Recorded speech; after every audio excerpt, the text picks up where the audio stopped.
حضرت عائشہ رضی اللہ عنہ فرماتی ہیں کہ فاطمہ بنت ابی حبیش رضی اللہ عنہ رسول اللہ کے پاس آئیں اور کہا تحقیق مجھے استحاضہ آتا ہے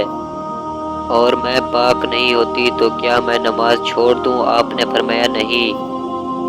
تو ایک رگ کا خون ہے، یہ حیض نہیں، جب حیض کا خون آئے تو نماز چھوڑ دو اور جب ختم ہو جائے تو خون دھو کر نماز پڑھو۔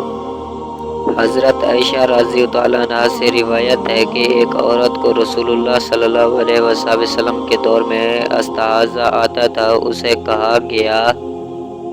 تحقیق یہ ایک سرکش رگ کا خون ہے اور اسے حکم دیا گیا ہے کہ وہ ظہر کو مؤخر کرے اور عصر کو جلدی کرے اور دونوں کے لیے ایک غسل کرے، اسی طرح مغرب کو مؤخر کرے اور عشاء کو جلدی کرے اور دونوں کے لیے ایک غسل کرے اور صبح کی نماز کے لیے الگ غسل کرے۔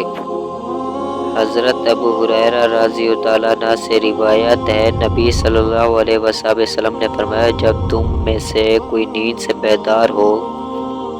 تو اپنا ہاتھ وضو کے پانی میں نہ ڈالے حتیٰ کہ اسے 3 دفعہ دھو لے، کیونکہ تم میں سے کوئی نہیں جانتا کہ اس کے ہاتھ نے رات کہاں گزاری ہے، رات بھر کہاں کہاں لگتا رہا ہے۔